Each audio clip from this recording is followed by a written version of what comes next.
Sveiki, Oranžijos sviedinio mėgėjas su komentatorius Vaidas Čeponis. Na, ar žiūrėjote mano naują laidą su Jonu Lekšu?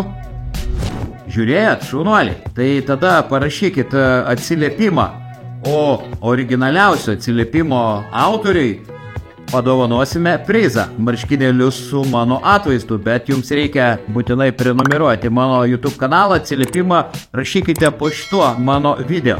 Na, o šią savaitę vėl mūsų laukia daugybė intriguojančių rungtynių, kaip visada pabandysiu nekokybiškai paprognozuoti ir paanalizuoti šiuos mačus. Visi už Lietkabelį. Taigi lapkričio 28 dieną Panevėžio 7bet Lietkabelis Europos taurės turnyro rungtynėse priims Venecijos Sumana Reer klubą. Sudėtinga panevėžiečių iš tikrųjų situacija, nežinia, ar jau žais Justinas Briksas, pagrindinis vidurio puolėjas, tai ir žais tikėtina nebus, tikrai geriausios sportinės formos, neliko komandoje kito aukšto ūgio Stepanovičiaus, panevėžiečiai turi vos 2 pergalės, niekaip į skylę nepataiko, tik 27% yra tritaškių taiklumas, tačiau varžovai irgi neblizga, nors turi individualiai tikrai pajėgių žaidėjų ir Enisą, ir Vilčerą, ir dar porą gerų užsieniečių, tačiau labai dažnai klysta, žaidžia padrikai, padaro po 16 klaidų Europos turnyre, tiek Europoje, tiek Italijoje, tik 3 pergalės ir 5 pralaimėjimai.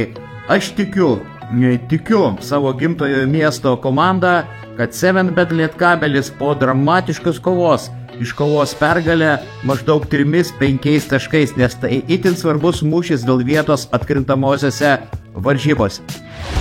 Lietuva, Žalgiris, Landsbergis. Taigi tą pačią lapkričio 28 dieną Žalgiris priims Vitorijos Baskonėje. Žalgiris nukalė Eurolygos čempioną, Panathinaikos klubą ir ant didžiulės bangos Volkerio sparnai užaugo beveik iki begalybės, atrodo nesustabdomas yra Eurolygoje, bet svarbiausia neatsipalaiduoti, neužmigti ant laurų ar ant lauros, nes kiekvienas mačas yra iš tikrųjų nauja istorija, o Baskonėje gilioje duobėje 5 pralaimėjimai iš eilės Eurolygoje, tik 12 vieta Ispanijos čempionate, tiesiog tragiškai atrodo buvęs lyderis Howardas, tritaškius meta 29% taiklumu, po 10 taškelių tik sukrapšto po 4 naudingumo balus, nemeluoju. Gali tikrai pasitikrinti, Lugavuka Varo nuvilė, Sedekerskis neblogai atrodo, bet tikrai jis, manau, neišgelbės Baskonės ir prognozuoju tikrai labai užtikrinta Žalgirio pergalė, maždaug 15 taškų skirtumų, Volkeris tikrai mes 20 taškų. Gerbimieji sporto mėgėjai, El Clasico lapkričio 28 dieną Barsa prieš Realą. Abi komandos išgyvena labai rimtą krizę, žaidžia itin silpnai. Nepatikėsit, Realas šį sezoną, paklausykit, išvykose 0 pergalių, 5 pralaimėjimai. Tiesiog yra net pažįstama komanda. O Barsa dabar į kaulus gavo Miunchene, praleido 100 taškų gynybą kiaura, kaip Vargetos kišenė visai neseniai. Irgi 100 taškų praleido Barsa.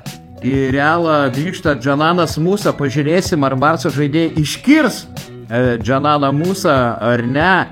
Na, bet kokiu atveju, aš manau, tikrai bus labai atkaklios rungtynės. Barsa žaidžia namie, bet nuojauta kužda, kad Madrido karaliai paims šitą mačą ir laimės maždaug 5 taškeliais. Lapkričio 30 dieną įdomios rungtynės vyks Klaipėdoje, kur vietos Neptūnas priims su Utenos Juventus komanda. Atrodo, Juves žaidimas gerėja, kai prie ekipos vairo stojo Kęstutis Kemzūra. Na, o Neptūnas, apskritai, 3 vietą užima turnyro lentelėje, plus žais savo žiūrovų akivaizdoje, be Utenoje. Pirmąją tarpusavio dvikovą Neptūnas laimėjo 99-92, bet tada dar nebuvo Kęstučio Kemzūros. Neptūnas sėkmingai žaidžia netgi be Pacevičiaus, be Neito Johnsono, kažkas iš jų jau turės grįžti savaitgalį.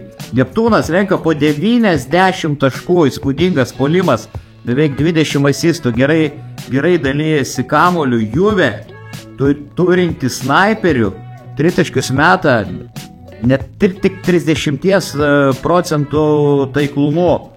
Manau, kad Neptūnas švęs pergalę, turės vargelio, bet laimės apie 10 taškų. Kągi, tai buvo mano komentatorius Vaido Čeponio prognozė ir analizės. Jūs irgi komentaruose palikite savo spėjimus apie įvairias mano analizuotas rungtynes. Nepamirškite prenumeruoti mano YouTube kanalo.